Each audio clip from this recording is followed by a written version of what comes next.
तो दोस्तों आइए आपके बीच एक और नई कहानी लेकर आए हैं। कहानी का नाम है बूढ़ी अम्मा। कहानी का नाम है बूढ़ी अम्मा का भरोसा। ये एक मोटिवेशनल हार्ट टचिंग स्टोरी है। तो चलिए कहानी की तरफ चलते हैं। डॉक्टर पटनायक दिल्ली के सबसे बड़े हार्ट सर्जन में से एक थे। ये कहना गलत नहीं होगा कि उनके जैसा डॉक्टर वहाँ कोई नहीं था।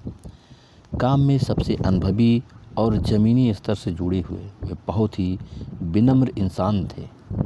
एक बार डॉक्टर के बड़े समूह को अपने अनुभव उनके साथ बांटने के लिए उन्हें आमंत्रित किया गया।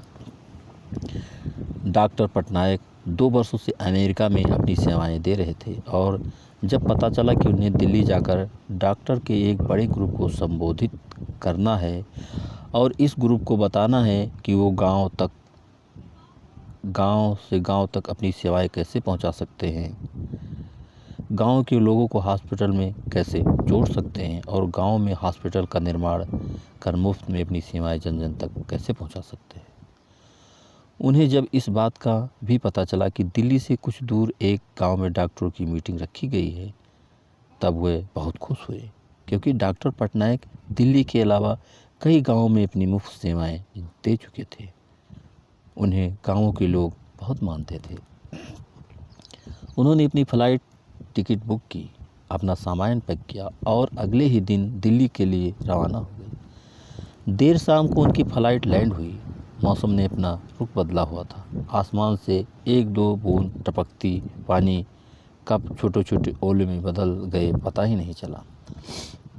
मौसम बहुत ज़्यादा ख़राब था। दिल्ली से एक जूनियर डॉक्टर शर्मा और उनका ड्राइवर मोहन उन्हें लेने के लिए एयरपोर्ट पर उपस्थित थे।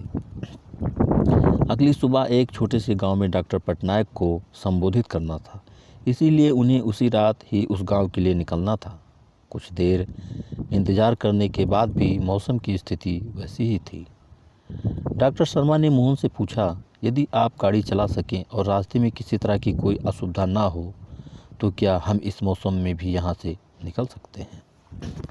हाँ, मैं कोशिश करूँगा, यहाँ से निकल सकते हैं। हाँ, मैं कोशिश करूँगा, लेकिन गांव जाने के लिए हमें कच्चे रास्तों से होकर जाना पड़ेगा, इसीलिए अभी हम धीरे धीरे आगे बढ़ सकते हैं, मोहन ने कहा। मोहन ने गाड़ी निकाली और तीनों गांव की तरफ बढ़ने लगे। रास्ता और मौसम दोनों बहुत ख़राब था, इसीलिए वे धीरे धीरे आगे बढ़ रहे थे।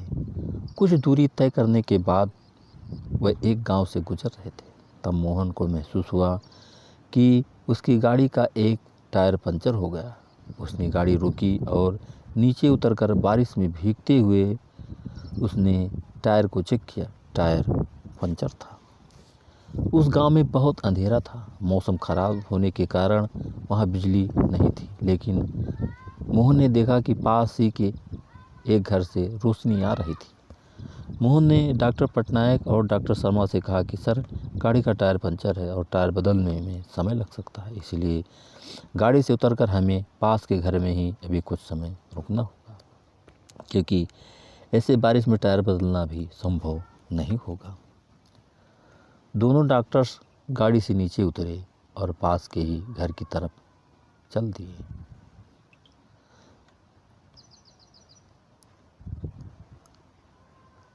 जहाँ से रोशनी आ रही थी। आगे बढ़ने लगे। उन्होंने घर का दरवाज़ा खटखटाया, लेकिन अंदर से किसी भी तरह की कोई प्रतिक्रिया नहीं हुई। उन्होंने इस बार फिर दरवाज़ा खटखटाया और अब की बार दरवाजे पर एक बूढ़ी अम्मा थी जो बहुत उम्र की लग रही थी। माँ जी, हम शहर से आ रहे हैं। मौसम बहुत ख़राब है और यहाँ हमारी गाड़ी भी ख़राब हो गई है। यदि कुछ समय तक आप हमें यहाँ रुकने दें तो आपकी बड़ी मेहरबानी होगी, डॉक्टर शर्मा ने बूढ़ी अम्मा से कहा। क्यों नहीं, आप सब अंदर आइए, मैं आपके लिए चाय बनाती हूँ, बूढ़ी अम्मा ने जवाब देते हुए कहा। ये बिस्तर पर यह छोटा बच्चा क्यों करा रहा है, इसे क्या हुआ? डॉक्टर पटनायक ने बच्चे की कराह सुनी और बूढ़ी अम्मा से पूछा। अब क्या बताएं साहब, गांव में हॉस्पिटल की सेवाएं नहीं है। हर छोटी बड़ी बीमारी के लिए शहर जाना पड़ता है। यह मेरा इकलौता पोता है। शुरुआत में इसे खांसी थी, धीरे धीरे इसकी छाती में दर्द होने लगा और जब मैंने इसके इलाज की प्रक्रिया पता की तो मुझे पता चला कि मेरा पोता एक बहुत बड़ी बीमारी से जूझ रहा है। इसके हार्ट में बड़ी समस्या है। कुछ डॉक्टर ने बताया कि दिल्ली के एक मशहूर डॉक्टर हैं जो आजकल अमेरिका में रहते हैं और कभी कभी दिल्ली आते हैं, वही इनका इलाज कर सकते हैं। इलाज में भी बहुत खर्च होगा।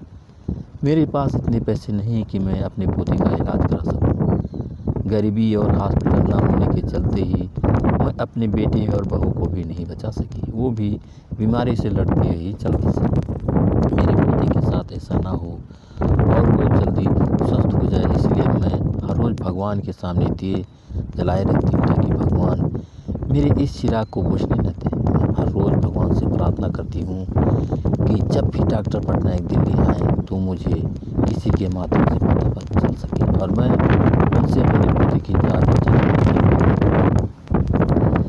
अब तब मैंने भगवान पर छोड़ दिया। साहब ऐसा कहकर बूढ़ी अम्मा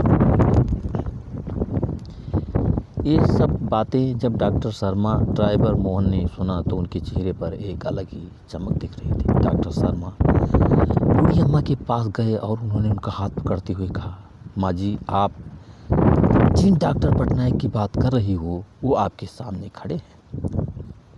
डॉक्टर पटनायक ने बूढ़ी अम्मा से उनके गांव वाले कार्यक्रम के बारे में पूरी तरह बात बताई और यह भी विश्वास दिलाया कि उनके पोते का वो मुफ्त में इलाज करेंगे और गांव तक चिकित्सा की सेवाएं पहुंचाएंगे। यह सुनने के बाद बूढ़ी अम्मा को विश्वास हो गया कि इस दुनिया में विश्वास करना जरूरी है और भगवान पर विश्वास कितना ज़रूरी है जो आपकी दिल से निकली दुआओं और प्रार्थनाओं को कबूल करते हैं।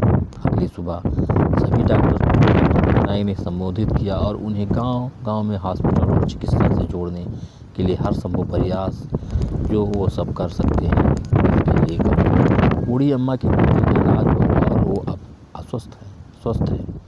गांव तक डॉक्टर पहुँचे और हॉस्पिटल खुलने लगा। दोस्तों, इस कहानी से हम क्या सीख सकते हैं? उस भगवान पर भरोसा रखिए जो आपके साथ कभी गलत होने नहीं देगा। वो किसी न किसी रूप में आकर आपका साथ देगा। अपनी हिम्मत को टूटने मत दीजिए।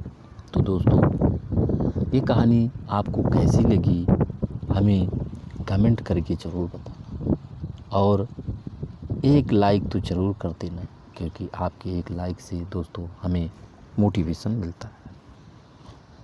तो आपको कैसी कहानी लगी हमें ज़रूर बताना। और दोस्तों, अगर अभी तक आपने हमारे चैनल को सब्सक्राइब नहीं किया है तो प्लीज़ जल्दी से हमारे चैनल को सब्सक्राइब कर लीजिए, जिससे इसी तरह अच्छी कहानियाँ आप लोगों के बीच पहुंचाता रहूं और आप लोग कहानी का आनंद लेते रहें। तो अगली कहानी में फिर मिलेंगे, तब तक के लिए धन्यवाद।